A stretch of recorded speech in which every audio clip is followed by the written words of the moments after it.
Hello guys, and welcome to the first episode of the new Tech Talk series. Today we will be starting off with the Working Joes, and this is going to be a series where we cover everything in terms of technologies, machinery, ships, everything that is tech in the Alien and Predator universes. So without further ado, let's get into the video. The Working Joes are one of the many types of synthetics that exist in the Alien universe. They appear in the game Alien Isolation, and the Joes are a model synthetic designed and manufactured by the Xenomorph Corporation during the early 22nd century. They were designed with almost the opposite intention to the Weyland-Yutani synthetics. Now don't get me wrong, they are still basically slaves to humanity, but I mean in terms of appearance.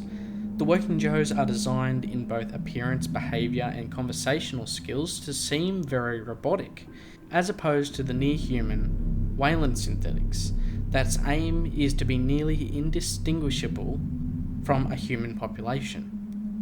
This was intentional and was due to a lot of people feeling uneasy working around robots that they could barely even tell apart from humans.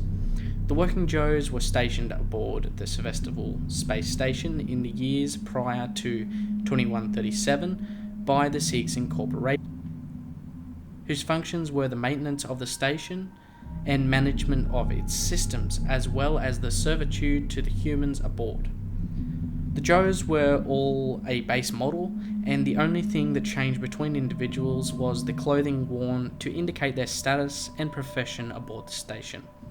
They all stood around 5'8" and had a pasty white synthetic rubber skin layer that was devoid of any hair or imperfections. Their eyes also glowed a white colour but still contained pupils, as some felt this trait was necessary to stop them from looking too menacing.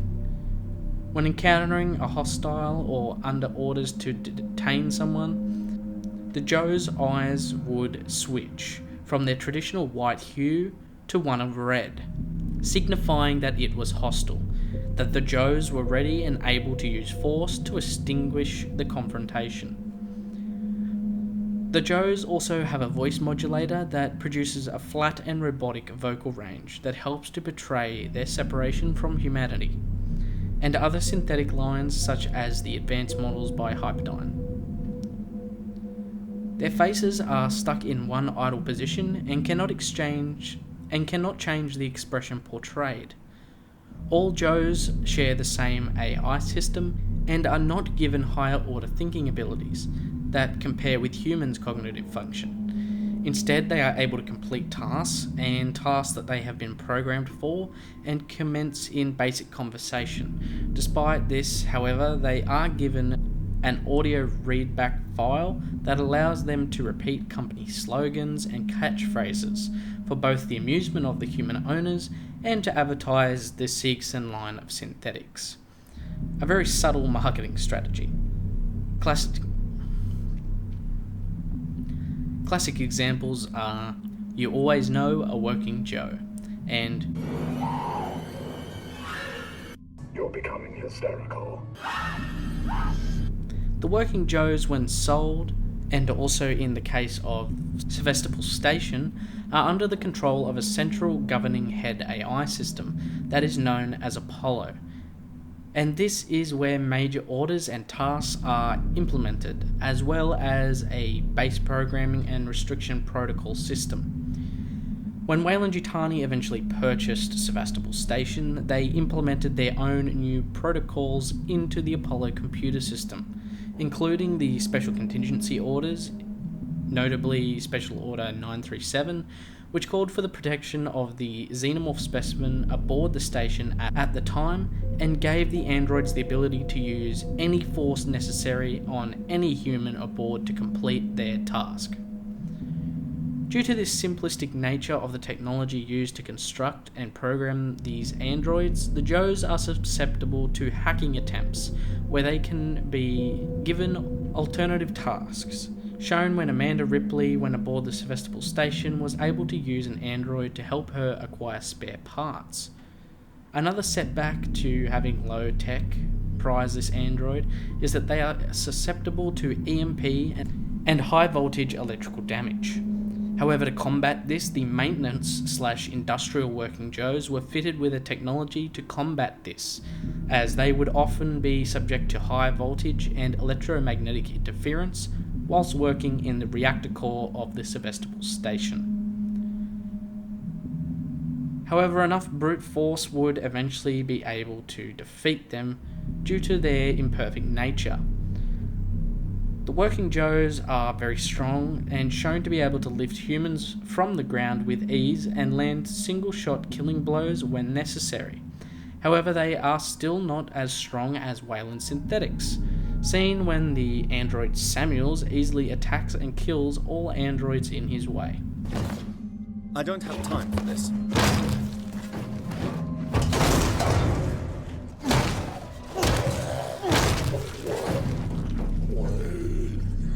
Despite their power and strength, they lose out slightly in the intelligence department, and it turns out that fooling and hiding from a working Joe is the most effective way to handle these guys when they are in their hostile states. Flares, noisemakers, and explosives are all effective in distracting the Joes. Projectile weaponry does not usually have an immediate effect unless there is a substantial amount of damage done to vital areas like the head of the android. However, a shotgun fired multiple times and in a specific spot is able to take down a Joe and can cause large, widespread damage simultaneously. A Molotov and flamethrower can be used to a degree of success, however, not in an immediate one. The fire first starts to melt the rubber exterior of the droid before finally getting into the major systems and causing malfunctions or complete shutdown. It is not certain how far spread the use of these androids was throughout the galaxy, as they were an inferior model to that of Weyland-Yutani synthetics. However, as stated, sometimes this has its advantages and comes down to personal preference mostly. We hear in the audiobook version of Alien Out of the Shadows that Ripley at least knows that the working Joes exist, when she talks about Ash as something completely different, that he took her and her crew by surprise, and that it was not simply just a working Joe. So we know that the working Joes at least existed prior to the year 2122, when the Nostromo met its fateful end. That's basically all the information we have about the working Joes. What other videos would you guys like to see? If you have another tech example video, please leave it down in the comments section. If you have any ideas or have any questions you would like answered, meet me down in the comments section. If you did enjoy the video, please leave a like and go check out Project ACHERON on Twitter and Discord. And if you want to support me further, you can become a patron, where you can get access to early and behind the scenes content, as well as the monthly and Alien Day giveaways. I hope you guys did enjoy the video, and I'll talk to you guys in the next one. Peace.